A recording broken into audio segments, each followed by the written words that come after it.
Doctor Someshwar Agarwal sir પણ આપણી સાથે ઉપસ્થિત છે, એક્સપર્ટ છે, તેમની સાથે વાત કરશું. સર, અત્યાર સુધી કઈ પ્રકારની તપાસ કરવામાં આવી છે? શેની શક્યતા હોઈ શકે કે આ રીતે દર્દીઓ છે તેમને એકાએક ફરિયાદ ઊભી થઈ, અને આગળ આપણે કઈ દિશામાં તપાસ કરવા જઈ રહ્યા છીએ?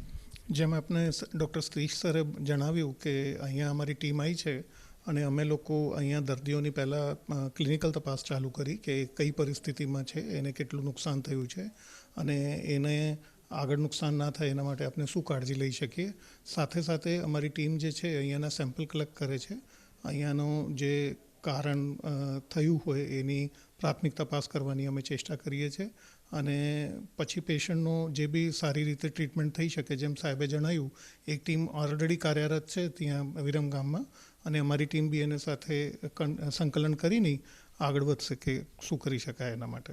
સર, આપના આટલા વર્ષોના અનુભવમાં શું આમાં નિચોડ આવી શકે છે કે દર્દીઓને ફરિયાદ ખાસ તો કઈ કઈ છે અત્યારે, જેટલા પણ દર્દીઓ અત્યારે અહીંયા દાખલ છે, સિવિલમાં દાખલ છે, ફરિયાદ તેમની કઈ કઈ સામે આવી રહી છે આપણી આ?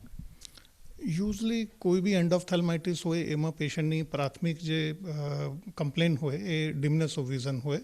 અમુક પેશન્ટમાં પેઇનની ફરિયાદ હોય, ડિસ્ચાર્જની ફરિયાદ હોય, રેડનેસની ફરિયાદ હોય. પણ લગભગ પોસ્ટ ઓપરેટિવ પેશન્ટમાં કેમ કે જે ઓપરેશનનો હેતુ હોય છે એ વિઝન લાવવાનો હોય, એટલે પ્રાથમિક ફરિયાદ લગભગ એ બધા પેશન્ટમાં ડિમનેસ ઓફ વિઝનની હોય કે ઓછું દેખાય છે.